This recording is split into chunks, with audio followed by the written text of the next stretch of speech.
What's up, Speak For Yourself listeners? It's your boy Shay Sharp, co-host of FS1's Undisputed. I wanted to tell you about my new podcast, Club Shay Shay, where we always do something before two something. Each week, I sit down with a guest for a drink and conversation, and as host and proprietor of Club Shay Shay, I've welcomed in esteemed guests such as Snoop Dogg, Floyd Money Mayweather, LeVar Ball, Isaiah Thomas, just to mention a few. Whether I'm talking to an athlete, a musician, an actor, or a lifelong friend, Club Shay Shay is a place where people share inspiring and motivational stories about their journeys to prominence. The new episode drops every Monday on Apple Podcasts, Spotify, or wherever you get your podcasts. Subscribe to Club Shay Shay now and make sure you never miss a new episode.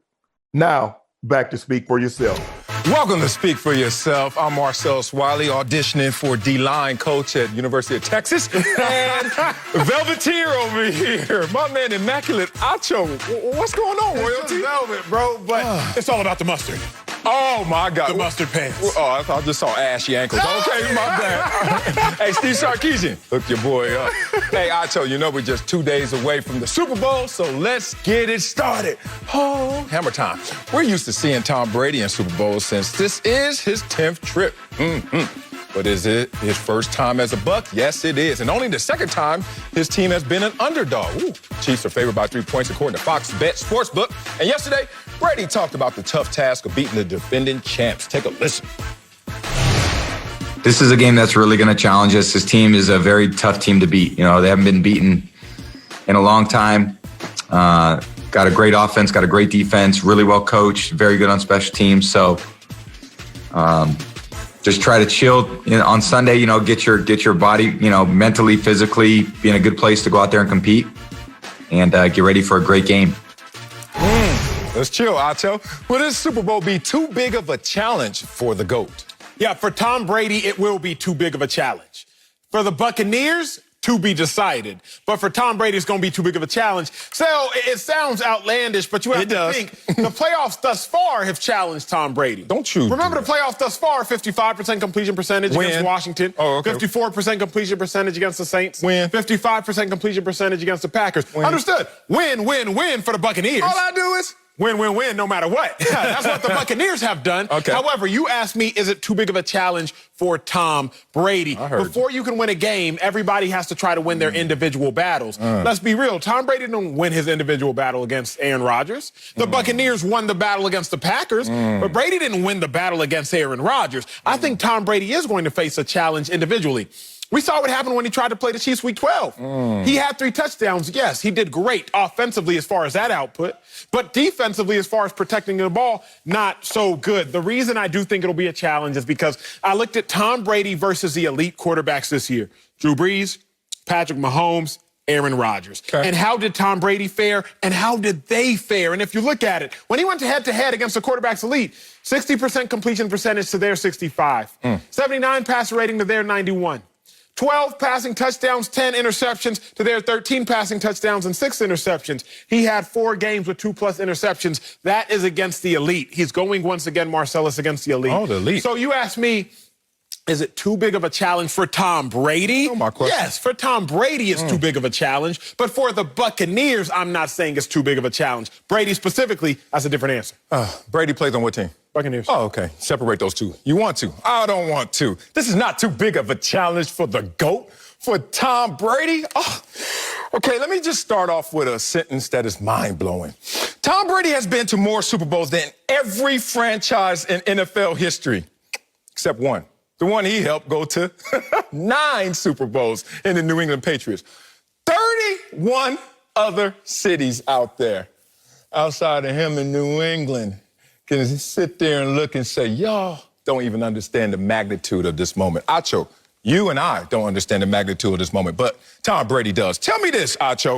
If Nick Foles and Trent Dilfer in their first year with a new team were able to go to the Super Bowl and be victorious, I think Tom Brady gonna be okay. I think he's gonna be fine. Just a good challenge. Oh, you wanna bring up resume, how he got here, Correct. And the fact that in this moment, how are you, Tom Brady?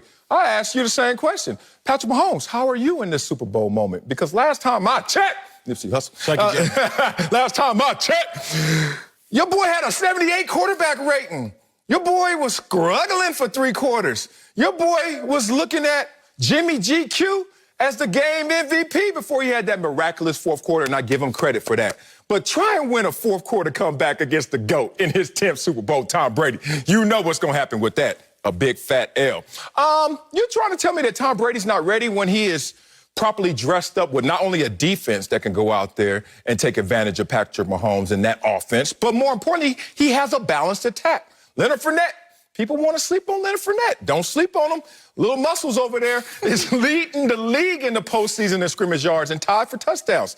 Tom Brady knows all the time it's a team game. It's funny, we come up here and try to parse it and try to splice it and try to slice it up. But Tom Brady's coming fully equipped and more equipped than with just his personnel, with the mindset, with the understanding. He's been through this more than not only any other player ever, but every other franchise in NFL history. So Tom Brady's ready for this challenge. Let me ask you this, though, Sal. How can you look at Tom Brady in the playoffs? Look at his pedestrian performances by Brady standards.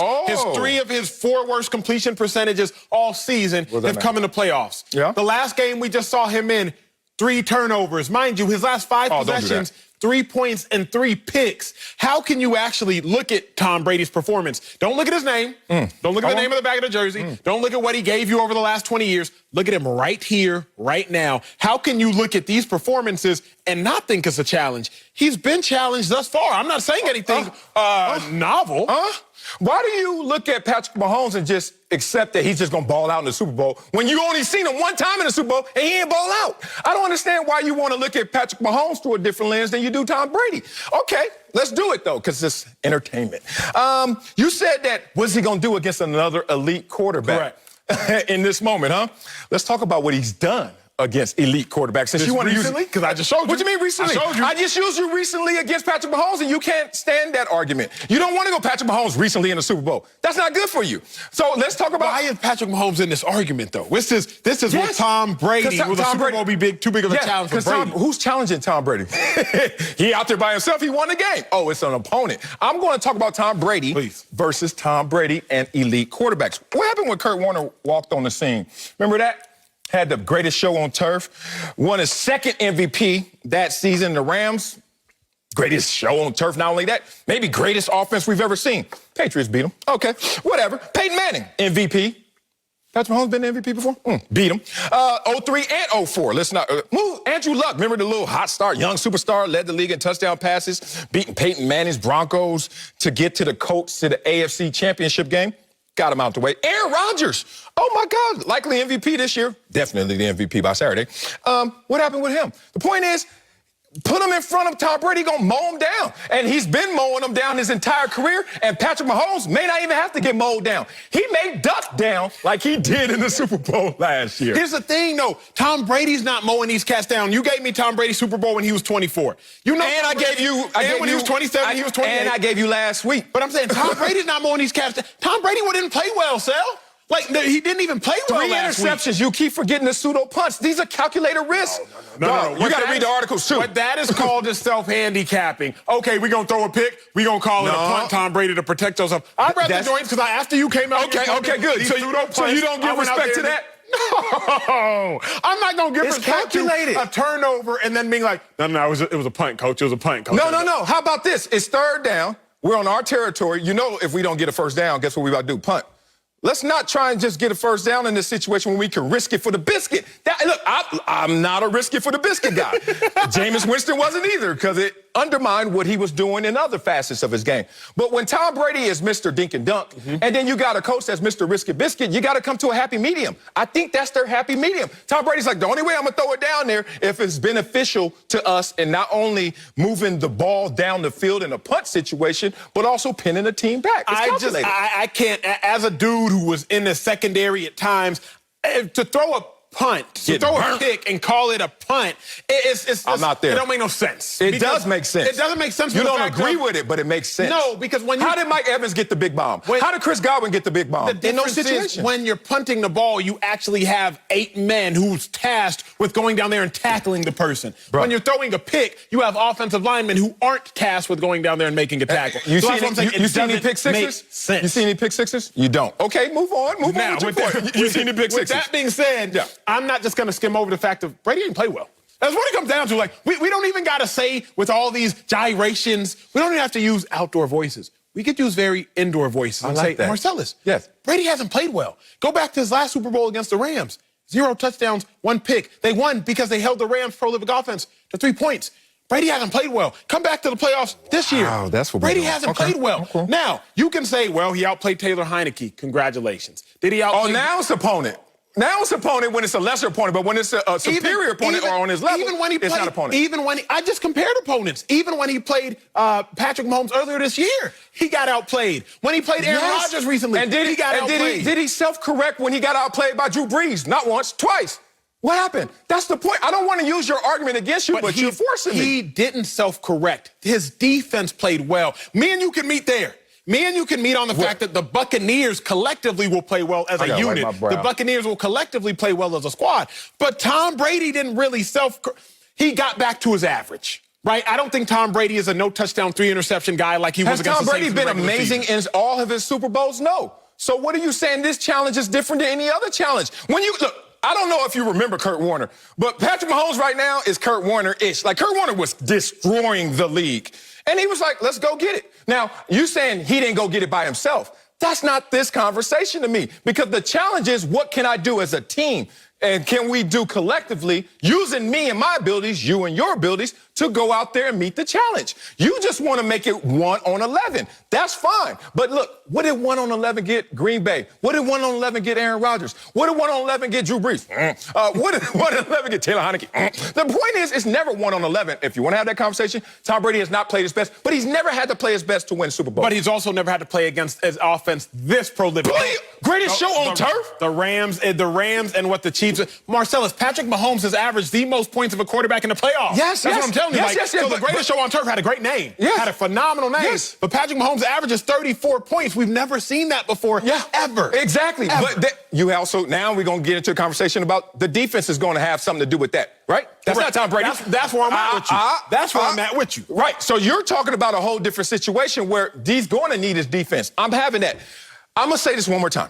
Tom Brady has never had to be perfect in the Super Bowl. Matter of fact, his best Super Bowl by individual performance, he lost. That's the point. That is my point. So why is this hold on. It's a futile effort to go out there and say, I'm going to save the day, because it's not going to happen. So my point is this. Tom Brady, the challenge is, can you go out there and go blow for blow with Patrick Mahomes? No, he does that. He tried to do that with Nick Foles. And he lost. Thank you. So the question is, will this be too big of a challenge? Yes. Hold on. Is the ultimate goal of a challenge is to be victorious? Correct. So if it doesn't mean throw more punches, it means maybe I got to be a little better on my punches thrown. Maybe I got to be more selective with the punches thrown. Maybe I don't even have to take punches. Maybe I have to work on my defense. Me as an offensive player, work on my defense, protect the football. Okay. Whatever it may be. But I think you're having a conversation is, who's going to have better numbers? I'm not having that conversation. I'm saying the challenge. The challenge for him is based on the goal. The goal for him is to win. And I think that this challenge is not unsurmountable. But okay, that's great. And that's true. Now you're my friend. Now you're my friend. No, how do you beat the Chiefs? Because you don't beat them trying to outscore them. The only team that beat Patrick Mahomes' Chiefs this year was the Raiders. Put up 40. They beat them by outscoring them. So if you're talking about the 2012 Ravens, I'll ride with you. Like, hey, you just got to play great defense, play sound defense, and trust that Joe Flacco's not going to make great plays. But if you're telling me a challenge comes down to winning the game, the only way we've seen Patrick Mahomes get beat this year is by a team who put up 40, even when Patrick Mahomes put up mid-30s. Yes. Then Tom Brady is going to have to be the conduit. It's going to have to come down to Tom Brady. Hold on. Okay. You give me when the Raiders beat them in the regular season. Yes, sir. And I say great numbers by you, Patrick Mahomes, greater numbers by Derek Carr and the Raiders. But then I say, well, Patrick Mahomes ain't going to be that guy in the Super Bowl. Why? Because I just saw him in the Super Bowl last year, and he wasn't that guy. But you want to go back to the regular season of this year. Let me ask you this. That's why we're disjointed in this conversation. Are you going to skip over? What you're doing is skipping over Patrick Mahomes' recent greatness to go back to last year's Super Bowl. And what I'm doing is saying, look at Tom Brady's recent mediocrity. I'm not going to skip over his recent mediocrity to go to recent mediocrity? 2002 Super Bowl. Recent mediocrity. Since the Kansas City Chiefs game, Tom Brady has beaten Patrick Mahomes in all statistical categories and numbers. What are you talking about recent? He didn't play. Hold on, no. Mahomes didn't play in a game. One game. He didn't play. One game, but I'm talking about per average. What are you talking about? I love you, Acho. We can't go to regular season when it helps your argument, but then we go to this moment. We can go playoffs or we can go regular season. I want to go to what this challenge is to Tom Brady. And can he be victorious in this challenge by his performance? Absolutely, but you think that only means going blow for blow for Patrick Mahomes. Let me give you this. When Patrick Mahomes was beat by quarterbacks, first of all, let's start in your Raiders example. Yes, sir. They beat him up front. 17 pressures on the quarterback that had an effect on him. You don't want to talk about that. They beat him in big plays, too, though. You don't want to talk about that. Let's talk about Patrick Mahomes when he loses to other quarterbacks that, not so great. You know what happens in those situations? The same thing. You see Patrick Mahomes play against a Phillip Rivers, Jacoby Brissett, Deshaun Watson beat him with a 77 passer rating. You throwing 2 interceptions and 1 touchdown.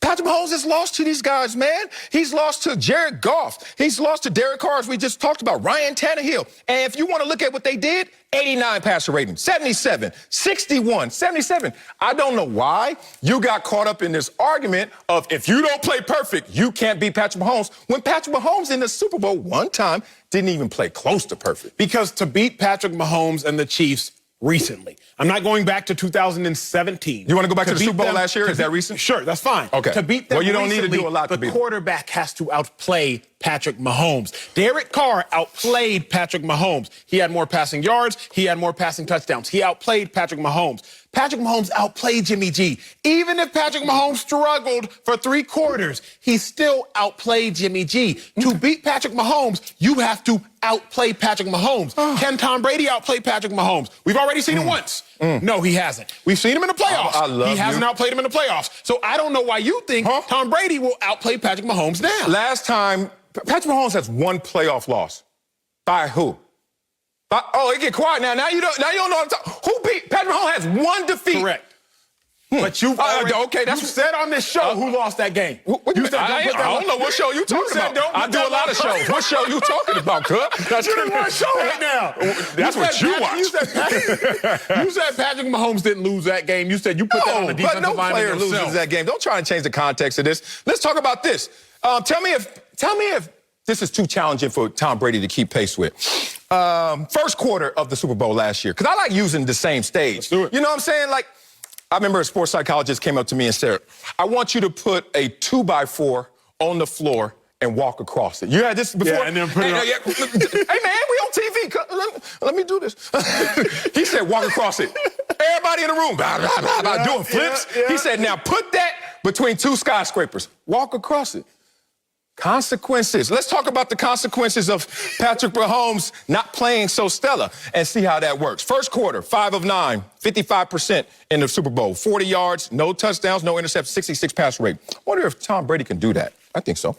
Second quarter, he lights it up. No touchdowns, no interceptions, but 96 passer rating. Third quarter, which people thought that, Patrick Mahomes, 41 yards, a pick, and a 34 passer rate. So far, you have not said a Fourth quarter, think about it. If as much as, be real, as much as you think he destroyed it in the fourth quarter, 2 touchdowns, 1 interception, 100 passer rating. I didn't say 141. I didn't say 158.3 perfect. 100, 10 of 17.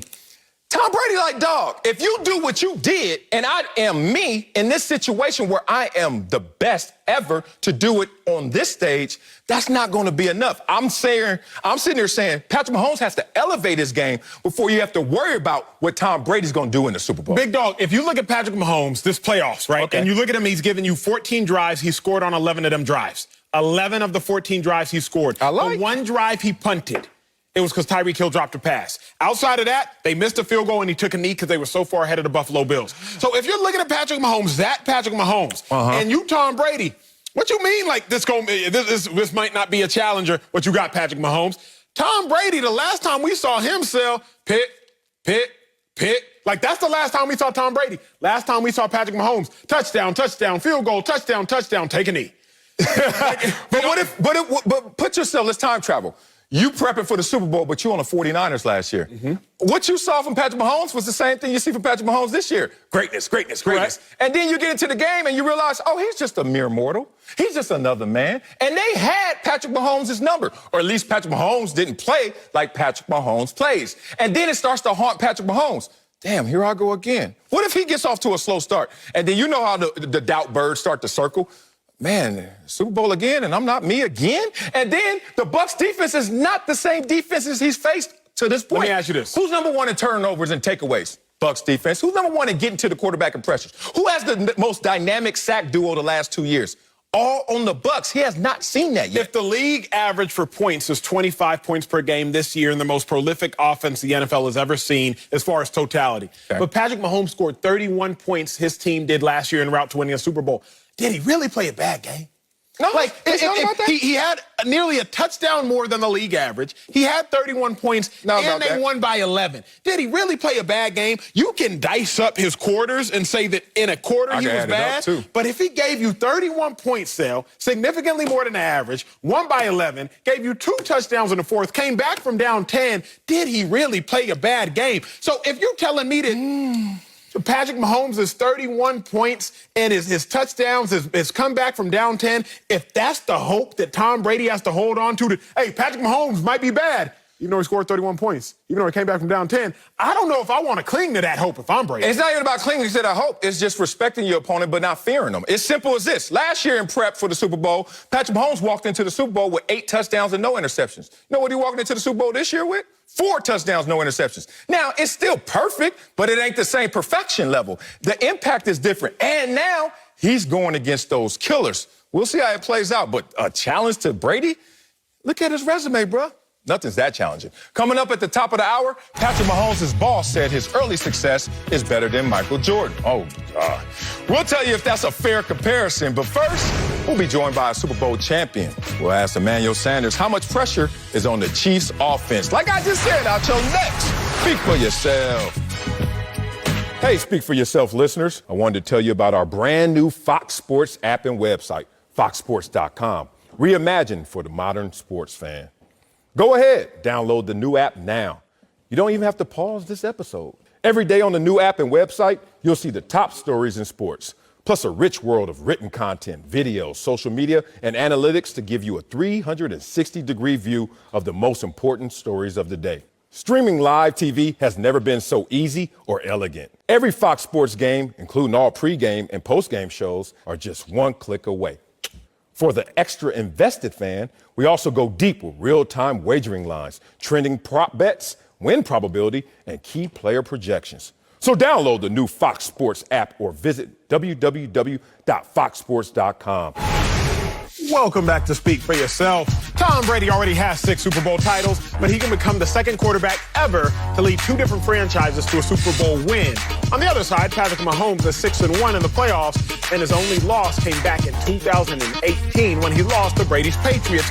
But with the win on Sunday, Mahomes can become the youngest quarterback in history with multiple Super Bowl rings. So, Sal, let's talk about this one. Yeah. Who has more to lose on Sunday? Is it Patrick Mahomes or Tom Brady? What you looking for? I'm looking for Patrick Mahomes in the Super Bowl because last time I checked, he didn't show up. Oh, he won the Super Bowl, but bad production in that Super Bowl, according to Patrick Mahomes' standard.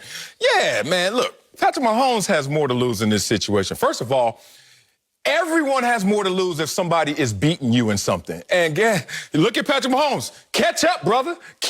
On them tacos, too. Catch up. Tom Brady is like lapping the field. I understand longevity. I understand how long he's been in the league. But you can't go down 7-1 to Tom Brady and think, oh, I'm still on pace to be the GOAT. You're still a kid in this conversation. There's almost a little hater in me just saying, because you know when a song comes out and you like it, and then all of a sudden your friend likes it, like, oh, that's cool, that's smart. Like, we both got the same musical taste. And then your other friend, next thing you know, everywhere you go, you hear it. All of a sudden you start, I don't even like that song as much because everywhere you go, they keep playing it. Everywhere I go, Patrick Mahomes is a GOAT. Patrick Mahomes dynasty. And I'm like, a little premature because he could now be in a situation where he has one win, bad production, and now a loss. Who cares how you play if you lose this game? Patrick Mahomes needs to catch up to Tom Brady. And who is Tom Brady? Boy, Tom Brady is the guy that is lapping the field in so many different ways. Look at these numbers, bro. 6 rings behind Brady in the quest to be the GOAT if Mahomes doesn't win. How about this? You will be now a guy that people will start to question in the biggest moments. How about this? You'll be the same guy who has the same number of Super Bowls as Trent Dilfer. Love you, Trent. Brad Johnson, my dog. Nick Foles, yo boy. And then Patrick Mahomes on that same level for another year with who knows what happens going forward. He needs this one. He needs to try and catch up. I like that take, and this is hard to delineate between the two, but I'm going to say Tom Brady needs it more. And I'm going here, Sal. Brady got more mouths to feed. Think about it, man. More kids than Mahomes? As far as kids that are hungry on the roster. 31 players on the Chiefs won a Super Bowl. Only 3 players on the Buccaneers have won a Super Bowl. Okay. That's less than 10%. You got over 60% on the Chiefs roster. So if you are on a Bucs roster, you're looking at Tom Brady like, Tom Brady, please. Like, Tom Brady, please, I need me one. Tom Brady, like, Brady, you got one of them rings. You got some of them rings, right? Give me one of them rings. Real talk. Like, Mike Evans is like, hey, I mean, I thought I was a Hall of Famer, but Brady said I was. But it's going to be hard for me to get into the Hall of Fame without a ring. AB, for sure. Yeah, that's the one. Like, AB, we all think he got a ring because he was on the Steelers. Steelers went to several Super Bowls, and AB was on the Steelers, feels like forever. So AB looking around like, man, I desperately need this joint. Like, please help me. And so Brady got more pressure because he has more mouths to feed. And I think that's really the pressure nobody's talking about. At the end of the day, everybody in the locker room, you know how it is. You've been in these locker room situations. Begging. Everybody looking at you like you the man. When you are that dude, everybody's looking at you, the fearless leader, like, show up. I know I can do something, but I can only do so much. You, Tom Brady, show up, show out. That's my first thing. Second thing, I think Brady has more pressing expectations. What's the difference? I'm not going to say, the difference is like Brady's expectations are more imminent. We all know Brady playing with house money at this point in time, but he could go for broke. Brady could be terrible next year, at least in 2 years. But Patrick Mahomes, we know he about to play in at least 1, 2, 3. Oh, we know? 4. We do. Dan Marino said that too. We know. Who's we? You and you and who? Me and the rest of them Chiefs. Tyreek Hill, who think he's going to get 6 Well, I think they're a little biased. We can safely assume Mahomes will go back. More safely than Tom Brady. I'm with you. I'm trying to argue. Dan Marino said we can safely assume Mahomes will go back. Okay. So I think Brady has more pressing expectations right here, right now than Patrick Mahomes does. Because Brady, this might be the last one. Patrick Mahomes, you don't know how many more. Maybe it could be 8. Maybe it could only be 3. Maybe it could be 10. Okay. Like, we just don't know. And for that reason, I think pressure's on Brady. Like you. Love you. Won't ever really show it. Just say it. Show up and show out. You guys got to. You got to show up and show out if you're Patrick Mahomes, right? There are question marks already about him showing up and showing out. Be real. Players, the first person that lets you know that you are a little suspect is not even your teammates. It's that mirror. Now, a lot of us walk past the mirror so fast and we didn't listen to that conversation. Then we walk in that locker room. And I've been there before when I was on top of the mountain. I didn't even say a joke. Look at Wally, boy. Wally. Ooh, that Wally.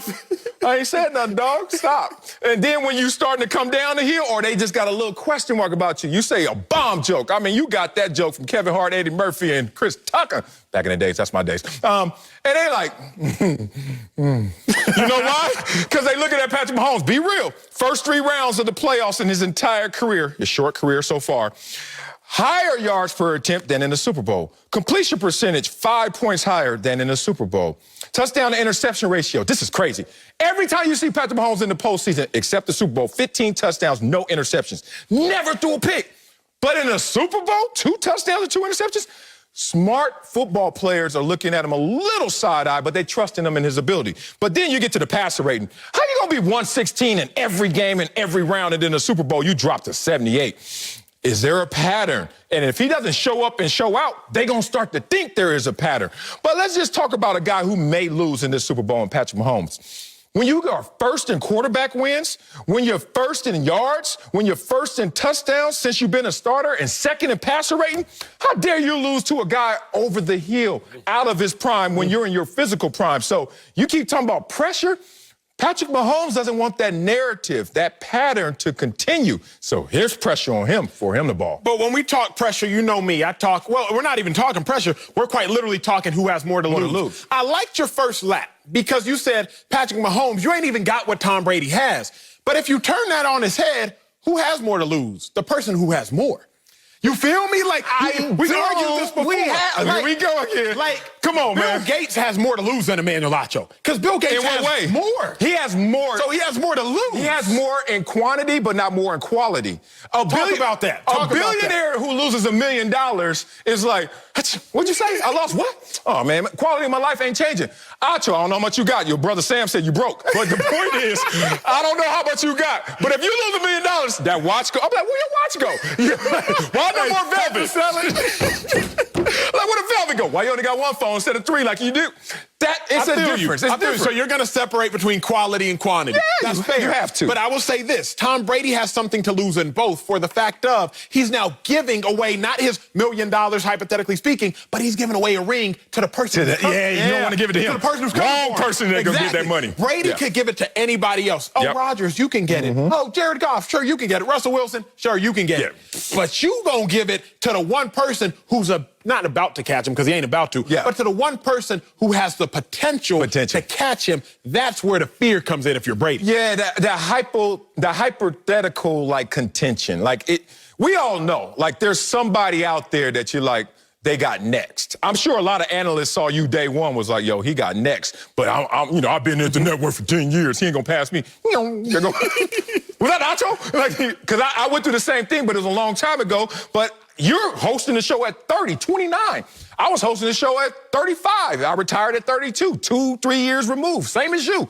And you pass by people, so you don't want to pass the torch, especially with somebody who has gasoline already full up in a tank. But if Brady loses, big dog, he still would have 4 more Super Bowl rings than Patrick Mahomes and 2 more than any quarterback in NFL history. If he loses, he still has 8 more Super Bowl appearances than Mahomes and twice as many as any other quarterback in history.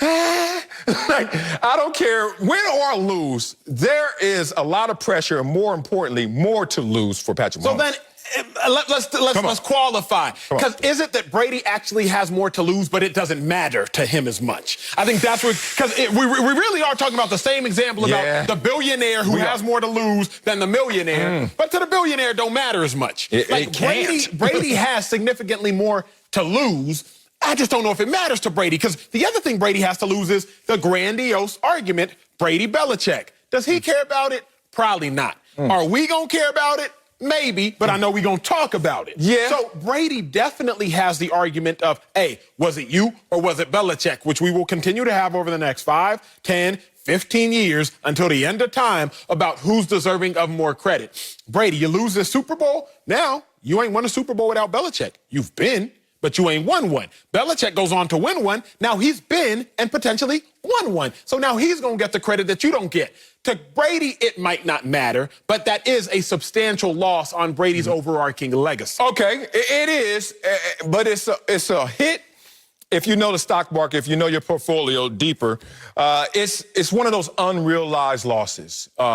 Stock market goes up and down. There are realized losses. That means I need my money, so I'm going to have to realize I lost that money and take it out. Or there's unrealized losses. Like, yo, if you took your money out right now, this is an L. But Tom Brady's going to continue to play and play with house money, as you said. So if a 43-year-old loses to a 25-year-old who is the next thing, that's almost an unrealized loss, because it's like, I'm not done, and he should beat me. He's favored to beat me. So this is a situation where we're really talking about equity. Tom Brady will lose some equity. As you have a home, you have equity in your home. Unless you need to sell your house today, the equity will fluctuate and hopefully always continue to grow. But it can go up and down. It only matters when you need it. And right now, Patrick Mahomes needs it. He needs to actually take the equity out of his greatness and put it on full display. Tom Brady like, dog, I don't need to sell my house right now. Dog, I don't need to pull my money out the market. I'm good on top of good. You're just good trying to be great. And that's different. Let's go then into the mind if we can, and we can't get all the way there because Tom Brady is the greatest of all time. But if you're Tom Brady, you're not thinking that Patrick Mahomes is better than you. No. You're not thinking that the Chiefs are better than you. You actually thinking, wait a second, I'm still the greatest in the world. I'm still the best in the world. So even if we want to act as though Tom Brady doesn't have the pressure because Patrick Mahomes is better, Tom Brady doesn't have the pressure because Patrick Mahomes is younger, think think about Tom Brady, Stell. He done kicked his family out the house for 12 days just to make sure he don't get sick. Like, Tom Brady, he is just, his pressure in his head is mounting and it's building, because to Tom Brady's still the greatest to play this game. Oh, you done messed up now. You done messed up now because you done touched my heart. Let's talk about next, because I think that's a pressure in itself. We don't talk enough about what's on Patrick Mahomes' shoulders. We talk about he already got a $500 million contract. We talk about, oh, man, first year he was MVP. We talk about his second year he wins the Super Bowl. We talk about all the positives, but we don't talk about the weight that comes from lifting all of those great accolades and putting them on your resume. Here's the pressure. You ever heard of a guy by the name of Obi Moore? And that's my dog. Okay, Obi Moore. How do I say this? Look in the track annals, all the history books of track. Like, I'm a student of track and field. Some of this has changed over the time because these kids are having HGH and then McDonald's. I don't know what the hell they're eating, but these kids are... But point being, at every age group, from 8 years old to 17 years old, he ran the record books. In history, fastest time as an 8-year-old. Fast, 100, 200, 400, all the way up to the mile. Like, the dude could run every race. He's next level. Google Obi Moore. But then there was a pressure. And he got to, like, his junior year in high school, still destroying every record. Like, Usain Bolt plus. And then all of a sudden he got hurt. And that was the first time he had to realize what that pressure felt like, because he had to try to climb that mountain again. And he never climbed the mountain again, being real. This kid ran a 43, and I think he was 16 in the Olympic trials. 43 at 6, like a junior in high school running Olympic level times. But pressure. All I'm saying is another hiccup for Patrick Mahomes in terms of him not fully accomplishing what he's supposed to. And it's because of Tom Brady. Again? We'll see how he responds to that pressure. Coming up, Deshaun Watson has been called out again for his trade demand. We'll tell you if he deserves the criticism next. Speak for yourself. But Obi was a beast, bro. You gotta look him up. 43. Hey, Speak for Yourself listeners. It's Charlotte Wilder here to tell you about my new podcast with Mark Titus called the People's Sports Podcast. It comes out every Thursday, and Mark and I take one of the big stories of the week, and then we go off on tangents you never saw coming. This might mean that we start talking about the Dodgers winning the World Series and end up wondering if Knicks fans deserve happiness. Or begin with LeBron's greatness and end up drafting our ultimate beer league softball team made up of old athletes. Whatever it is, the only rule of the show is that it has to be fun and funny, because these days we could all use as many laughs as we can get. So check it out wherever you get your podcasts and come down weird sports rabbit holes with us. We can't wait to have you. Now, back to Speak for Yourself. When I think about Black History Month, I think about people who are doing it now, leading the way. I think about the modern athlete, because I am an athlete. I think about LeBron James, Colin Kaepernick, Maya Moore, Kenny Stills, Anquan Bolden. I think about the Malcolm Jenkins of the world that's walking the halls of Congress to make things better for all people. I think that the modern athlete is redefining what it means to be athlete. The modern athlete is saying, look, we don't have to sit in a box anymore and just play ball. We don't have to shut up and dribble. The modern athlete is leading the second wave of the civil rights movement. I love Black History Month because it gives us the opportunity to highlight people who are doing it now and also pay homage to the people who paved the way before us.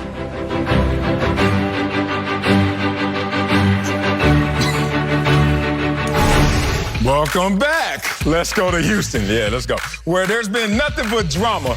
Deshaun Watson has requested a trade, and he could have played his final down as a Texan. Earlier this week, Hall of Famer Brett Favre said, quote, "You get paid a ton of money to do a certain job and just do it." Now, former NFL head coach Dick Vermeil said he was, quote, disappointed in Watson's action. But he did not stop there, adding, quote, "I just don't think that anybody, whether it be that football team or the other 31 football teams, start allowing players to step in and make decisions who runs them, who coaches them, and all these kinds of things. If you want to make all the decisions as an owner, then buy your own team." Ooh, I choke. Is Deshaun Watson deserving of criticism? Nah, big dog, he's not. Because sometimes you look and you say, well, everybody can earn or deserve some criticism. But Deshaun Watson ain't done nothing. Like, genuinely speaking, Deshaun Watson hasn't done anything. What do you get criticized for first? Deshaun Watson, you get paid to play quarterback, play quarterback. Okay, he did that at a top 3, worst case, a top 5 level. What do you get criticized for then? Deshaun Watson, you want to have a say in the organization, but that's not really your role. Well, after fully completing his first role, now he wants to have a say in the organization. I don't see an issue with that. Okay, how about further? Deshaun, you're being too disruptive. How? By removing the Texans from his bio or removing the Texans from his profile on Twitter and Instagram? That's not disruptive. He's just omitting. He's being quiet. Deshaun Watson, well, you're not saying anything at all. Okay, so now we mad at Deshaun Watson for not speaking? Like, I understand. Right. I understand criticizing a quarterback like Ben Roethlisberger, contemplating retirement. Are you in or are you out? Like, do you want to play football or do you not? I can understand criticizing Aaron Rodgers after they drafted Jordan Love and he said, I was upset. I started drinking X, Y, and Z. I can understand criticizing Carson Wentz. He did not talk to the media on exit interview days on after the last game the Eagles played this year. I get all that. But Deshaun Watson, this criticism, Marcellus, it genuinely doesn't make sense to me. Y'all pay him to play quarterback. He's played quarterback at the highest level, and he's trying to take it a step further by trying to help management as well. Okay, I disagree with that because I'm going to start high and then hopefully narrow the focus to bring it down to this exact situation. Yes, he's deserving of criticism for his decision to want a trade, just like I will be deserving of criticism for this take on his decision to make a request for a trade. Everyone deserves criticism because what is criticism again? The cost of praise. And as last time I checked, Acho, when you're in the public eye especially, that's the nature of the beast. Someone's going to agree with what you're saying and someone's going to disagree with what you're saying. So no one's above reproach in any of these conversations, any of these decisions. What's interesting about this one, though, is because this one immediately, you step in the pool, you just try to put your toe in the water, see if it's cold, and immediately you're in the deep end. Because this conversation really entangles so many other issues. Not an entanglement. Not an entanglement. Other quarterbacks in the same situation, it doesn't go as deep. It doesn't have as many layers for some obvious reasons and for some not so obvious reasons. Let's talk about this because I finally figured out the million-dollar question, why everyone seems divided or different on this conversation. What's the accepted threshold for someone to demand a trade? All we're doing is trying to figure that out. And then we're trying to figure it out based on race, based on power, based on performance. We're trying to figure that out. So when we see Eli Manning's like, don't even want to go there. That's like requesting a trade before you even get picked. But it came with criticism. The Eli Mannings of the world, the Manning family got criticized. And then you get to a situation with Matthew Stafford, and it almost seemed like it's under the radar, like whatever. Correct. So you can go all the way from a royal family getting criticized to a great player, but not necessarily a great team, and no one cares. And then there's Deshaun Watson in there. Here's my thing about this situation, just watching it all unfold. There are 3 sides to every story. So it's what Deshaun Watson feels, it's what the Houston Texans feel. And the truth. And then there's something in between called the truth. And what happened in this situation, from my vantage point, is the process wasn't fully utilized by both sides. It seems like the Houston Texans had made promises to Deshaun Watson that they didn't keep.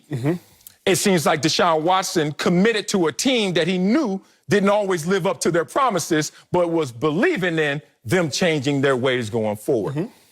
Here's a problem with committing to something that you don't have enough evidence in the positive way for you to commit to. Would you ever walk down the aisle with someone who lies and cheats? No, sir. No, sir. You know why? Because you got enough evidence to say, I don't think they're going to do this. So Deshaun Watson in this situation committed to something that he nearly didn't have full belief in. He went into a situation with half trust. Have you ever been in a situation with half trust? I have. When you walk into a situation with half trust, all you're really telling yourself and what you're guilty of is saying the next time, and then the next time occurs. Jack Easterby hires his friend, and he hires his friend from the former organization, New England, and that's Nick Caserio. And Deshaun Watson allegedly doesn't have any problem with that. But there is a problem because he was already at his wit's end. He was already at that place where he was saying, one more time, one more lie. And he was sitting on rocks, as my grandma would say. And when you're sitting on rocks, you don't feel comfortable, no matter who you are, no matter if you're a franchise quarterback. So Deshaun Watson trying to turn the other cheek, trying to just sit there and be the good cop all the time, was really already at his wit's end. And then this situation occurs. So I see all parties as guilty. Therefore, all parties deserving criticism. But you have to look at criticism, Sel, because there's a difference between disagreement and criticism. Certainly, right? Different like, words. I can disagree with what someone says without criticizing it. Criticism means I perceive a fault or a mistake. I do where perceive I'm a fault. jumping in is, I don't see the fault. What is the fault? You said play quarterback. He played quarterback. What is the fault? He ain't spoke out against the organization. What is the fault? He ain't out here cussing. What is the fault? He's not out here avoiding questions when he's supposed to be asked at media time. What is the fault? He's not contemplating retirement. What is the fault? He didn't go out there like James Harden and say, I just think it's irreparable. I think the damage is beyond fixing at this point. What is the fault? That is my issue. I don't have a problem with somebody who agrees with your take, disagrees with your take, disagrees with my take. Okay. But the problem isn't that they're disagreeing with Deshaun Watson's decision. They're criticizing the decision based on a fault or a mistake that is non-existent. Well, it is existent. This is why. From my vantage point, from others' vantage points that is criticizing what Deshaun Watson is doing, the first criticism comes, why do you want to trade? But when you break off communication with the franchise because they have lied to you, when you break off communication with the outer world in terms of direct conversation, then everyone's left to guesswork. Now, not saying it's always accurate, but who commits to an organization that they think has lied to them in the past or is dysfunctional? And then you commit to that dysfunction, but now, because of this last move, that's it. People will criticize that because why commit? Now, I understand, dog. I played the game. I got to get that bag, bruh. I got to get this money. I have ACL already. I've been hurt before. I could get hurt again. All this can go away. So I get it. But in a world where you commit to a situation you really don't feel, but you did it for the money, they got a term for that. And people will call that term out. And I don't want to do it because I love this guy, Deshaun Watson, in character. I love him in reputation. But I know when you sign on a line and commit, you got to come back to that same position and place with a mind that's anew, that is refreshed. He wasn't. He was on thin ice with this organization, committed to him. They did one more thing. He said it's a wrap because of everything else they did. They are not above reproach. They lied to Deshaun Watson several times. It's pretty obvious. They even leaked the information that he wanted to trade almost 2 weeks later just so it can look better to cover themselves. I get it. But do the Houston Texans deserve criticism? Does Deshaun Watson deserve criticism? And that's the only place I'm starting from.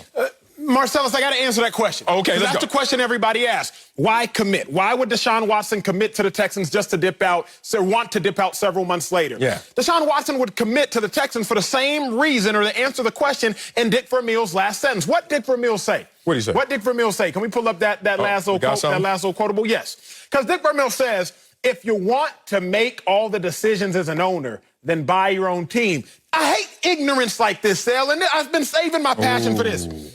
Hey, Dick Vermeil, Deshaun Watson can't buy his own team. And why can't Deshaun Watson buy his own team? Because Deshaun Watson ain't got generational money to buy his own team, to make these kinds of decisions. Cal McNair, who's currently running the team. How your daddy get the team, Cal? Your daddy got the team because he got a proper education, graduated from South Carolina in 1959, Cal. You want to know who could go to South Carolina in 1959, Cal? People that look like Deshaun Watson, Cal McNair. You want to know who can't be an owner? Somebody that looks like Deshaun Watson right now, because on average, Marcellus, the owners are 68, and on average, the owners are white. So why did Deshaun Watson commit to the Houston Texans so he could get that bag, but not get that bag flippantly as some sort of young, naive kid, but to get that bag so he could try to one day maybe buy his own team. So that's what I'm so passionate when I see ignorance like this being spewed. Because you hating on Deshaun Watson for what? And you telling him to go buy his own team? He can't buy his own team. Dick Vermeil, you could. Based on fitting into the criteria and the category of someone who can buy a team because of the average age. How? Because of the average age and the current description. That's not the first criteria, your age. No. I'm saying you're looking at the current criteria of what the owners look like. Deshaun Watson don't fit that bill. So that's where I get passionate and is like, don't come out here spewing nonsense, Marcellus Wiley. Like, not you, Dick Vermeil. No. You feel me? Like, I don't come out here like Dick Vermeil talking about, if you want to make the decisions as an owner, buy your own team. Do some research, bro. Well, I think he did research, and he did the research in his own experience. I'm not sticking up for Dick Vermeil in this situation, but I do know Dick Vermeil, being a former coach, has walked upstairs before and said, I need this player, I need this, I need this. And somebody said, if you want to do all that, why don't you buy your own team? And that's how it hits you hard in the face, no matter what color you are, because everybody who has a boss got to conform to something. So it's not racial to me in that situation. Dick Vermeil just ignorant, though. he just lived through post-traumatic stress because he just went through probably a situation where somebody told him, hey, when you own this, you can do that. But until then, stay in your place, older white man, whatever it may be. Here's the thing, what you said. Before I get back to my point, since you want to talk about it. NFL established, not even called the NFL 1920. What I think people need to understand as a player and even as a black man. Talk about it. First billionaire in this country on record, 1916, John Rockefeller. Okay. Is he black? No. Okay. First billionaire in this country as a black man is what? Bob Johnson, 2001. Marcel Wiley. Boy, if you change that B to an M, maybe. I'm not kidding. I got that. 2001. Yes, sir. Y'all see those 85 years of difference as you brought up the age and criteria for ownership. To get into that conversation, first thing they're going to ask you is, you got the money? Because teams are still being sold, correct? They're going to ask you have the money. Black people, we have an 85-year gap to close, and we are closing it at minimum. Now, be real about this. Let's go there. In the relay, when you get the baton and you look and you are 85 meters behind, you got two questions to answer. One is, how far behind am I? Damn, 85? And then the second one is, how am I going to catch up? That's a fact. Okay. That's a fact. I would love the I would love the conversation to shift from, man, we so far behind, to catch up. I've been to track meets. You've been to track meets before. All day. 85 ain't a death sentence. It's damning. But I've seen Quincy Watts. I've seen Obi Moore. I've seen others close that gap. And I'm being figurative right now in a literal sense. Of course. Let's talk about what's really happening. Why I think you gonna leave here? Because you also. Oh, no. Thank you. Okay. I'm on some fire right now. You on some fire. I need some of these ribs because these them good fall off the bone ribs. When you bring up such a great point, which is why when people are mad at Deshaun Watson for committing, like, Deshaun, you committed. How you going to leave now? I've talked to Deshaun's agent. You've talked to Deshaun's agent. That's my dog. I do. What happened to Dak Prescott this year? He got hurt. Well, he still got his bread, hopefully by the grace of God. But what we know is this. He got hurt. What happened to Deshaun Watson this year? He got paid. Hurt. You feel me? Like, Deshaun got paid this year. So when you're talking about that figurative baton, because, alert, football for athletes is more than that. What did Deshaun Watson do when he got that contract? He was crying. Why was he crying?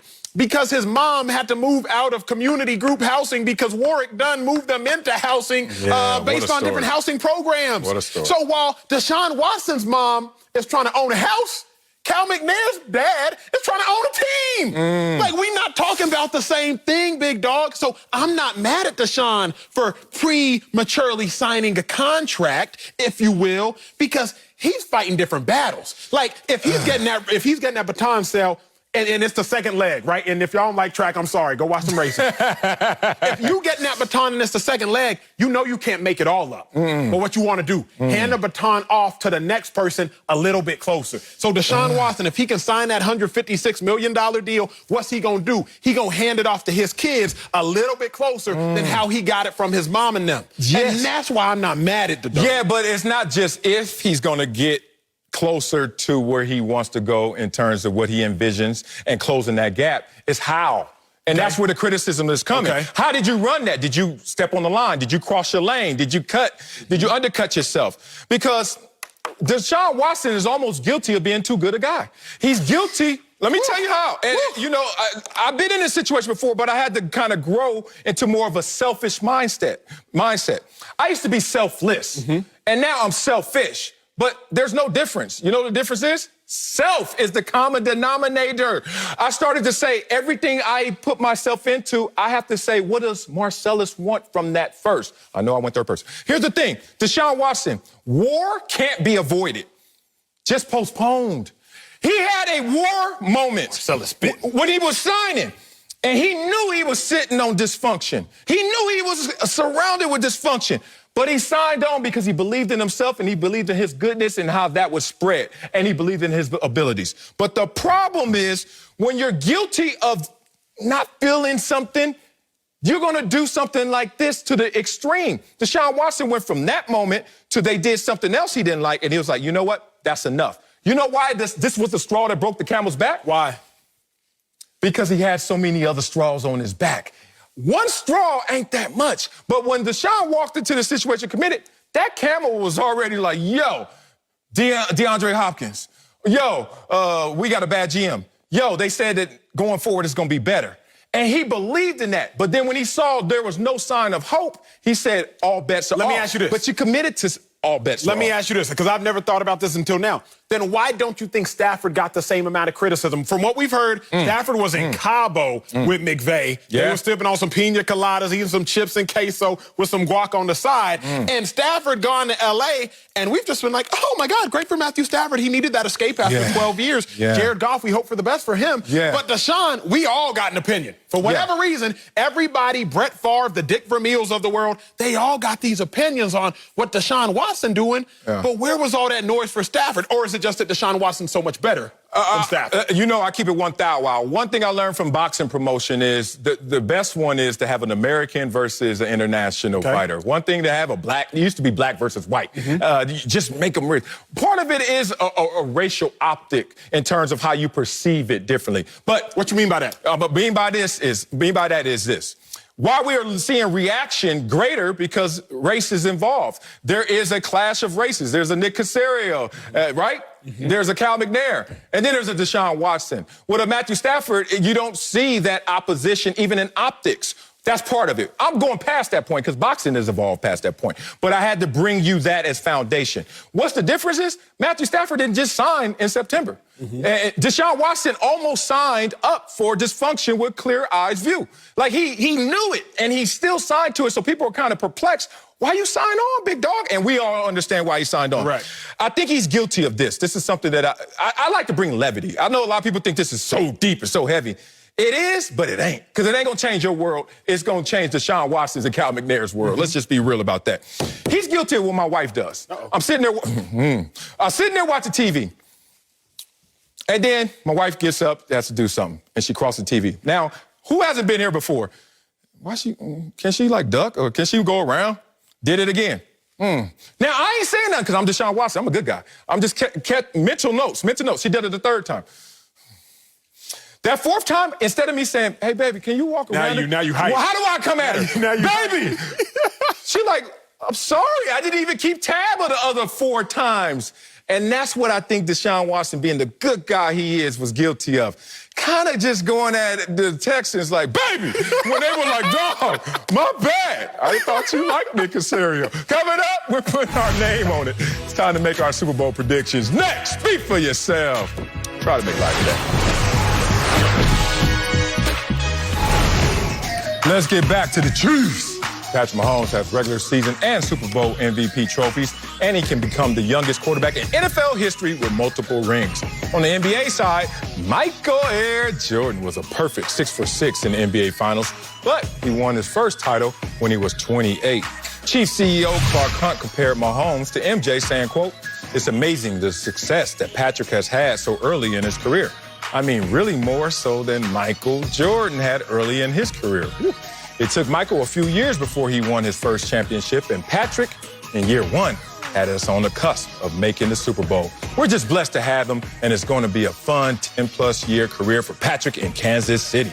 Acho, is it fair to compare Patrick Mahomes' early success to Michael Jordan? Not at all.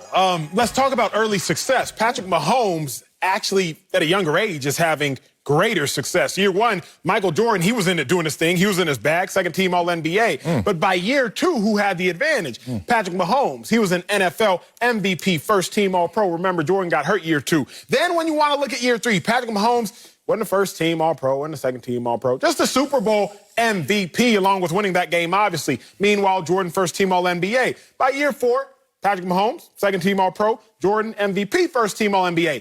It's really very similar.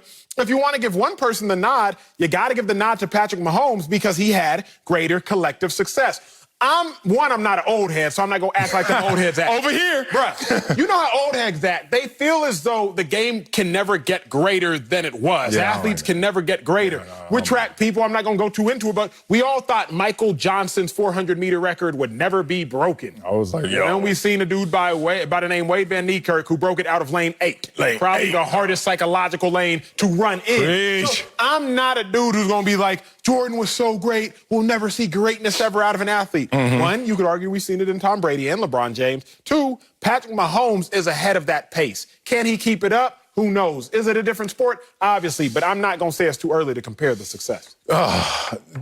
This is not fair. And it's not fair to Patrick Mahomes. Now, in this conversation, being this narrowly focused, you can make an argument that Patrick Mahomes started off his career better than Michael Jordan. But you know what? I'm scared to really touch this topic because I know how this movie ends. This movie ends really bad for you, Patrick Mahomes. Matter of fact, it ends in a movie for Michael Jordan, Space Jam, versus ground jelly? Like, what football player is going to get what football player movie do you get? You get a life in the NFL and the story on NFL Network. That's it for Patrick Mahomes. But let's stay in the first 4 years because I respect this conversation. And it still doesn't go well for Patrick Mahomes. Patrick Mahomes was drafted what pick in the first round? Number 10. Yeah, number 10. But do people remember they moved up to get Patrick Mahomes? From what position? 27. Oh, wait a minute. Patrick Mahomes. You were born on third base and thought you hit a triple. You went to a 12-4 team. Yeah, it's kind of cool to have that early success. Why? Dog, you're almost at home plate. Where did Michael Jordan go? Chicago. What pick? Number 3. Let me bring this to you in football terms. If you're the number 3 pick, you're a team like the Detroit Lions or something last year. You're a 3-win team.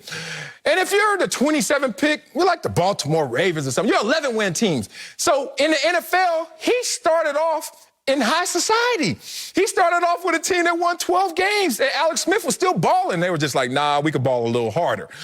But Patrick Mahomes then hits the ground running. But if you want to compare him to Michael Jordan, okay, he has 1 title. What if he loses this week? Still 1 title. Michael Jordan 0. Okay, you got the edge there. MVPs, 1-1 in the first 4 years. Pro Bowls or All-Stars, 3 for Mahomes, 4 for MJ. Are you kidding me? What about passing, scoring titles? Because how many times did you lead the league in passing touchdowns? Oh, I see Jordan with 2 scoring titles. And then Patrick Mahomes, it says 0, but I remember him at least having the 50. Point being, I can make an argument even in the first 4 years for Michael Jordan, but I know how the argument ends. It doesn't end well for you, Patrick Mahomes. Got to bring in Fox NFL analyst Greg Jennings. So, Greg, is it fair to compare Patrick Mahomes' early success to Michael Jordan? Baller! Yeah, I thought about comparing it to my success, but I thought, let me give Patrick Mahomes a chance. You feel me? You know what I mean? Let me put my two babies down that I played with in the Super Bowl. You know, let me put them down for a second. I can't put this down though, because it sticks with me. But no, I'm with you, Acho. I don't believe that you can compare it to Michael Jordan simply because when you look at what Patrick Mahomes has done at this stage in his career, he's done more. And I'm not talking about like Marcellus tried to take it to the lifespan of Jordan's career. I know. Patrick Mahomes is only 4 years in. That's unfair, Marcellus. But a player that comes to mind for me that I think is more of a comparable is Magic Johnson. When you look at Magic Johnson coming into the NBA, he won his first year. He didn't win his second year. Then he wins in year 3. And then he ends up in his career going on and getting MVPs and the All-Stars and championships. But to start out his career, Patrick Mahomes, I'm going with the 3 playing careers, not his 4 years of total presence on the Chiefs, his 3 starting quarterback playing careers, 3 NFC champions or AFC championships games to play in, 1 MVP in the one that he did not win. And we saw what he did last year. He leads his team. Acho, you gave all these stats. He wins the Super Bowl last year, and then now he has another opportunity to do it again. So I think, yes, in totality, it's hard to compare anyone to Michael Jordan because he seems so flawless with what he did in the finals and not being scarred. But Patrick Mahomes has a chance in his early 3 playing year career, 4 years total, of doing something special and adding to his legacy as well. What's so interesting, I didn't think about it until G was talking. Patrick Mahomes, as a starter, he has a chance to win an MVP every single season. Right? His first year as a starter, MVP of the entire league. Then second year as a starter, MVP of the biggest game in the entire league. Now, third year as a starter, we about to see, but he's in the Super Bowl and in contention. And now, if they win the game, likely win a Super Bowl MVP. I think he leads the odds right now as far as Vegas. So Patrick Mahomes, in his first 3 years as a starter, you're either the MVP of the whole league, you're the MVP of the biggest game in the league, or now you're about to be the MVP of the biggest game in the whole league. At least the odds currently have you as a favorite. Jordan, in his first several years, we all know, first several years, he had great individual success, but he didn't win a chip until, year 7? Till he was turning 28 years old. That's when he won his first chip. Mahomes could win 2 chips by 25. Marcellus, you say you know how this game ends. I would assume I know as well. It ends in Jordan's favor. Yeah. But remember, quarterbacks now are playing at a high clip till their late 30s, see Aaron Rodgers, till their early 40s, see Tom Brady. Preach. I don't know that Patrick Mahomes will do that. I don't know that he can do that, but he may do that based on what we're seeing as well. So he might be able to have the same longevity as a hooper, which used to be unforeseen for an NFL player. Oh, man, he's still not Michael Jordan even in the first 4 years. Look, y'all got to take me with, a little tongue-in-cheek, a little grain of salt at times, because when I got to make my argument, I sometimes got to take shots at the other side. So know that I'm saying this from a good place, even though it may hit you right in the face. My question, because y'all keep giving Patrick Mahomes this bump in his first 4 years, y'all do remember he was born in Bel Air in terms of NFL franchises. Like a 12-win team versus Michael Jordan went to a team that they were so bad, Compton. they picked worse than Compton, Watts. No. But the point is, bad situation. So as I learned from Michael Irvin, the great, judge a man by the distance traveled. Michael Jordan had to travel a much longer distance, same way I had to growing up.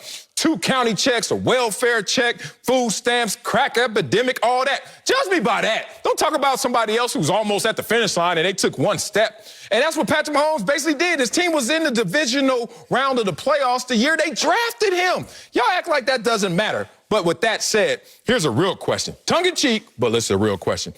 Is Patrick Mahomes in regression? Is Patrick Mahomes the best version of who Patrick Mahomes is? I remind you, if you look at his career resume and start to look at, this year he had the most pass attempts in a season. So he had the most opportunities this year. But how come he had fewer touchdowns, fewer yards, fewer first downs thrown, fewer yards per attempt, fewer yards per game, and a lower quarterback rating? We didn't see that from Michael Jordan, because Michael Jordan, first year rookie, 28 points. Next year, bang, got hurt, came back, gave you 37, and then came back and gave you 35. MVP, 2 scoring titles, and every year, all-star. Can't say that about Patrick Mahomes. The floor is yours.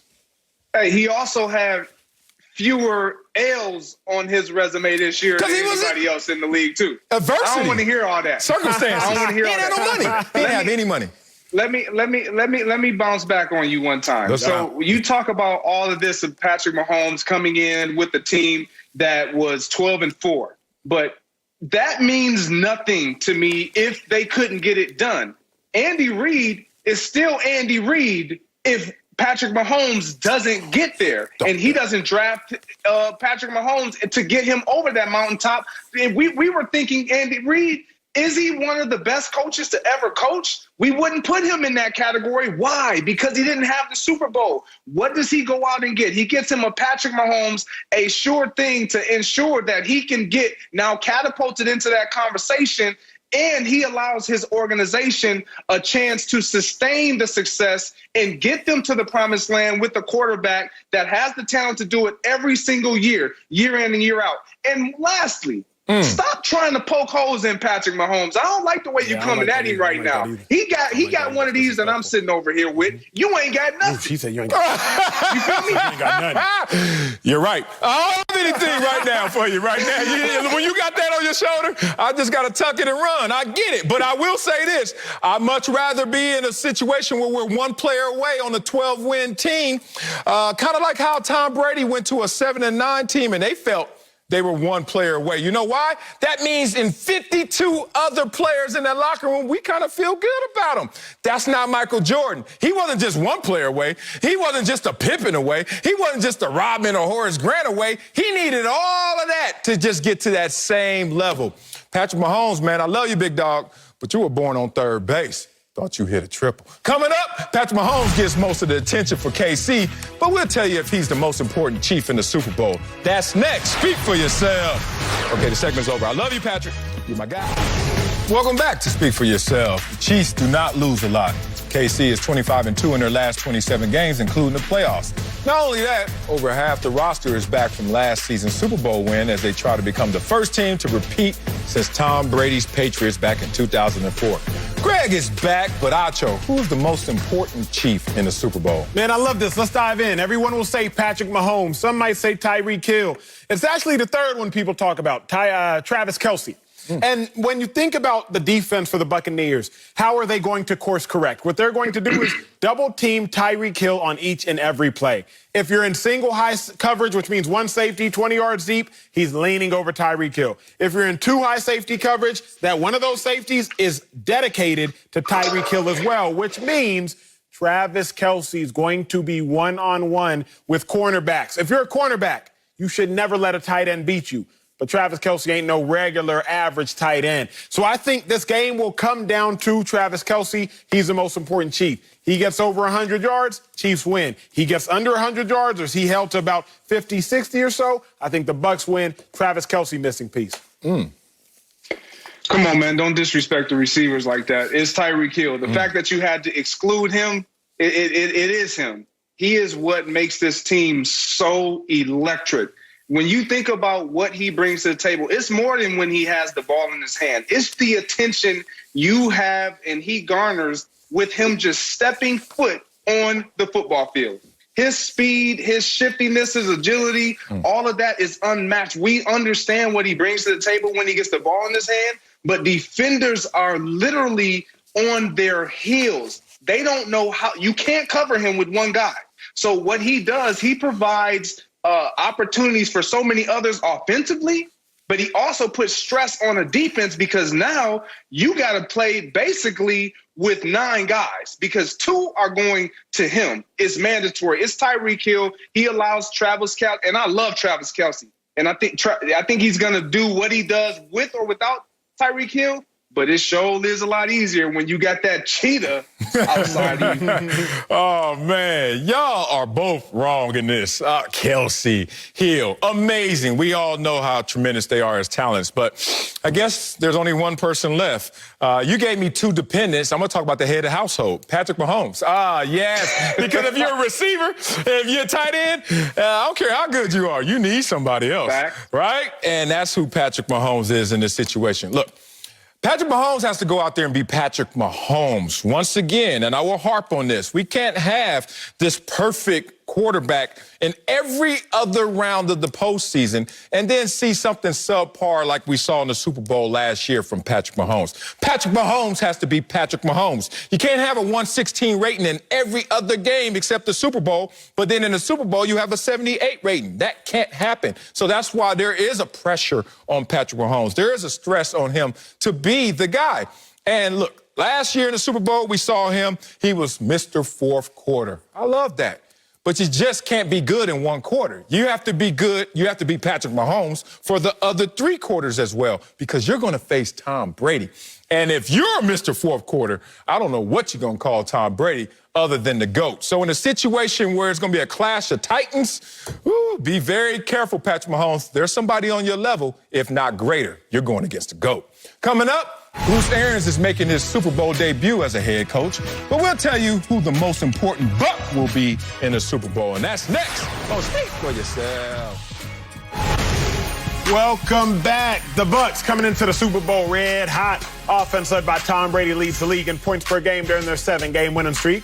While on the other side, Tampa's defense has shut down 2 future Hall of Famers in Drew Brees and Aaron Rodgers on their way to their first Super Bowl appearance since 2002. Greg Jennings, former Super Bowl winner, he caught 2 touchdowns in the game. Put some respect on his name.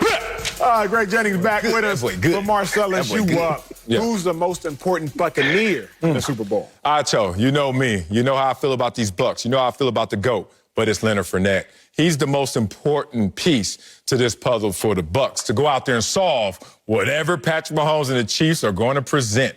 Think about what Leonard Fournette can do in terms of keeping Patrick Mahomes on the sideline and running the ball effectively, moving the chains, time of possession, killing the clock. So that's already a great effect, but also you can trust him. He has not fumbled the football since 2017. What? All them muscles, Acho. I know you've been in the weight room, Greg. I know you've been in the weight room. But them muscles on Leonard Fournette is holding that baby tight. Don't let go of the rock. 313 scrimmage yards this postseason, the most of any player, and tied for the most touchdowns. I keep repeating these stats because this is how it's going to play out. Tom Brady, don't risk it for a biscuit. Risk it for a biscuit. He keeps saying for Bruce Arians. Yeah, I hear you, bro. Then he keeps having the ghost of Bill Belichick. Dink and dunk, dink and dunk. And then he's like, damn, play action pass. I got to set this up. How can I set this up? Leonard Fournette, handoff. Leonard Fournette, handoff. Pounding, pounding. Finally, he takes the shot. And that's all you need to do. Do that a few times against the Chiefs with short Bucs defense doing their part as well. Oh, it's going to be successful. All starting with that running game with Leonard Fournette. I respect that, Sel. I'm going on the defensive side. Let's go with Carlton Davis, the defensive back. Everybody knows he got toasted the first time they met up. Tyreek Hill, 9 catches. 3 touchdowns, 211 on that man, Carlton Davis. It was all bad. That was the difference in the game. Carlton Davis was actually the most important player the first time they played because how bad he played is why they lost, and they really lost in the first half. So now it's a game of revenge. Carlton Davis, you know Tyreek Hill speed. The last segment, we just told you the most important players, Patrick Mahomes, Tyreek Hill, Travis Kelce. Carlton Davis will see Tyreek Hill or Travis Kelce probably 80% of the game when Kelce's lined up wide, when Tyreek Hill's wide. Carlton Davis can actually make the difference in the Buccaneers winning or losing. I like both of those picks. I think Carlton Davis is definitely going to have an impact. But, look, it's Devin White. I'm going to stay on that side of the ball with you. Devin White is the heart and soul of this team. When you watch them play, when you watch him play, forget them. When you watch him play, and the reason why I say that is because the way he plays, the way he goes out there, he jumps off the screen. When you watch him, his first playoff game he experienced against the Saints because he missed the first one against the Washington football team. He came out with like a man on fire. This is the energy that he brings. He can rush the passer from the linebacker position. He's their play caller. He's their leading tackler. Like, he does it all for this team. Whatever you need, he brings to the table. And, by the way, he gives Patrick Mahomes a little bit less time to get rid of that football. Yeah, but y'all, I love it. I don't even want to take shots at y'all. I just want to kind of promote what I said about Leonard Fournette a little further. He's going against the Chiefs' run defense, and I don't think a lot of people put enough attention on one of their weaknesses, which is their run defense. They're 21st ranked. This same run defense is allowing 6 yards a carry in the postseason. The Chiefs? And now you're going to see Leonard Fournette, and he's not coming by himself, but Leonard Fournette leading the way. Woo! Why does that matter? Because the Patrick Mahomes that we know, as great as he is, he's lost 9 games in his career. And 8 of those 9 games came from teams that controlled the time of possession. Woo, that is deeper than a coincidence, y'all. That's a correlation right there, causation. And Leonard Fournette is going to be out there causing some hell. All of the muscles fully fueled for this moment and trying to get his ring, man. Watch for Leonard Fournette, Greg. Well, like I said, I like Leonard Fournette, but when you look at what the Bucs' strength is, it's not their offense. It's on the defensive side of the ball. And their ringleader on that side of the ball is Devin White. And Devontae David, what he brings to the table, I love it. I love so many pieces that they have. But this defense looks completely different when Devin White is on the football field, wreaking havoc, getting after the quarterback, putting him in isolation against running backs, man-to-man coverage. He can go sideline to sideline. Like I said, when you watch this young man play, in year 2, might I add, there is nothing that he does not do for this football team. And Todd Bowles knows it, and he understands the importance out of his mouth. He's the heart and soul of this football team. Let's be real, fellas. It's going to take a whole lot of phenomenal performances by a whole lot of the Bucs players if they want to beat the Chiefs. Patrick Mahomes is going to ball. Tyreek Hill going, Travis Kelce going to ball. So it's going to take every player we named and some. We going to see. Coming up, will Patrick Mahomes repeat? Or will Tom Brady get his 7th ring? It's time. We've been waiting for this one. Our Super Bowl picks. We up next. Speak for yourself. Yeah.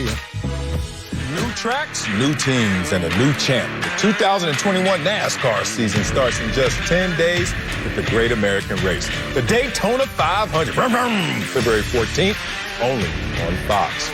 Welcome back. We've been talking about it all week, but the Super Bowl is almost here. Either Tom Brady will win a ring with a team not named the Patriots, or Patrick Mahomes will lead the Chiefs to the first repeat since 2004. So, Acho, who is winning the Super Bowl and why? Big dog, we've talked so much fanciful stuff. We've broken down the X's, the O's, the coaches, the offensive coordinators, defensive coordinators. We talked about our surprise players. What it comes down to is talent beats scheme.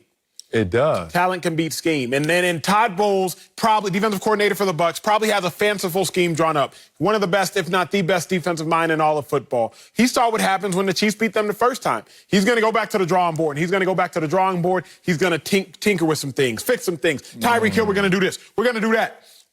At the end of the day, it's all about talent. I'm going to take you back to my senior year in college. We're facing Robert Griffin, Heisman Trophy. RG3? Like, let's not get to it. I'm not talking about third-string quarterback for Ravens. I'm talking about Heisman Trophy Robert Griffin. Marcellus, all week long, we practiced one route. Sure. Kendall Wright, a first-round pick at receiver for Baylor. All they did, he ran a post and go. Post and go. We must have practiced this 50 times all week. Hey, safeties, we're going to see the post and go. Linebackers, we're going to see the post and go. We're going to see the post and go from Kendall Wright. Third play of the game. What did he do? Baylor. PNG. Post and go. So all I do, I turn around, and the ball's just still in the air. Kendall Wright catches it. Bombs over and he's gone. We had the scheme. We had the practice. But our DBs did not know about the speed of Kendall Wright. Our DBs did not know about the arm strength of Robert Griffin. You can rehearse practice all you want. You can't rehearse Tyreek Hill speed. You can rehearse against the scout team all you want. You can't rehearse Patrick Mahomes off speed, off pitch ability. You can't rehearse that. The talent for the Chiefs, too much for the Buccaneers. God, I love you don't have to rehearse it all the time, but you can slow it down. You can't stop it. Be real. I mean, did Tyreek Hill lead the league in pass and receiving yards? No. Did he lead the league in touchdown? Okay, so there's a way. Where there's a will, there's a way. You know, football's a great game of skill. It's a greater game of will. And let's talk about the will of the Tampa Bay Bucs. The Tampa Bay Bucs win this game. Why do they win this game? It's not even on the offensive side with Tom Brady. That's their security. That's their confidence. That's their belief. But it's really going to come from the talent of their defense, especially up front. Up front, putting pressure on Patrick Mahomes. As we saw Aaron Rodgers go into a game with a limping offensive line. What happened? 5 sacks on him, a lot of pressure. What's going to happen to Patrick Mahomes coming into this game with offensive line injuries and issues as well? You're going to be susceptible to this defense, especially this defensive line. I continue to repeat, the dynamic duo, Shaq Barrett, JPP, has 50 sacks in the last 2 years, most of any duo. And you talk about what that looks like going forward. Patrick Mahomes, when he gets pressured, like any other quarterback, they don't play as well. Pressure 16 times versus the Chargers, 17 times against the Raiders, 9 times against the Falcons. Those were his 3 lowest passer rating games this season. And last time I checked, Maybe you could say the Chargers a little bit, but up front, you can't see the Bucs. And the Bucs led the NFL not only in takeaways, led the NFL in pressures. So you talk about what they're going to pose as a threat defensively, that might be too much for Patrick Mahomes. If you're a Bucs fan, if you bet on the Bucs, if you're Marcellus Wiley and you got 15 push-ups riding on this, this should be your biggest concern. Okay. In Patrick Mahomes' last 53 starts, going into the fourth quarter, he has a lead in 51 of them. Like 96%. But then also, Patrick Mahomes has won 8 of his last 9 games when trailing by 10 points. So if you're the Bucs, you're never safe. Yeah. Because if you're up by 10, Patrick Mahomes has won 8 out of 9 of those games. But if you're going into the fourth quarter, more than likely you're going into the fourth quarter down. You ain't never safe going against Patrick Mahomes. Last loss by Patrick Mahomes in the postseason? Okay, whatever. Tom Brady's in the building. All right, it's time to make our picks for the Super 6 Super Bowl contest. Terry Bradshaw is giving away another $250,000 for the big game. Download the free Fox Super 6 app now and play along with us. One of the questions is, which team will win and by how many points? Acho, what you think? I got the Chiefs. I got them by 8. You know what it is. I do know what it is. Start your push-ups now because I got the Bucs, and it's going to be 29-27 by 2. Download the Fox Super 6 app and make your picks before kickoff Sunday for your chance to win. All you need to do is pick 6 outcomes in the Super Bowl. It's completely free to play. And for top stories, scores, and more, go to the Fox Sports app. Coming up, old man Uncle Jimmy joins us. His Chiefs are in the Super Bowl on Sunday, as we know. We'll get his thoughts on that next. Speak for yourself. Before we go, Uncle Jimmy joins us. Jimmy, we know you're a Chiefs super fan, so are you nervous about Sunday? What's going on? How you feeling? Hey, man, what the matter for you is, Wiley? Oh, we going here.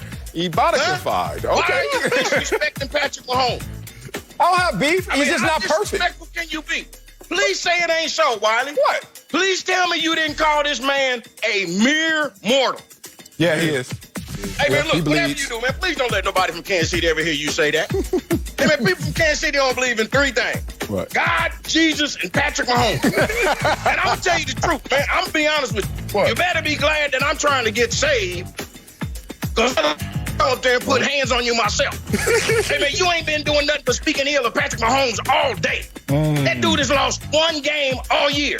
He's a Chief. He ain't no damn Clipper. What the hell's wrong with you? Wiley talking, be ducking somebody. And they say in order to beat a man, you got to beat the man. Talk to him, And according to you, that man's name is Tom Brady. Yeah. So you know what that means? Go. That means that Tom Brady is standing between Patrick Mahomes and his date with destiny. After this game, Patrick Mahomes will assume his place amongst the immortals. And he will look over Tampa Bay and say, is this your leader? Is this your king? Yes, it is. Is this all you have? Yes. The last time he lost in the postseason was to Brady, and it's going to happen again on Sunday.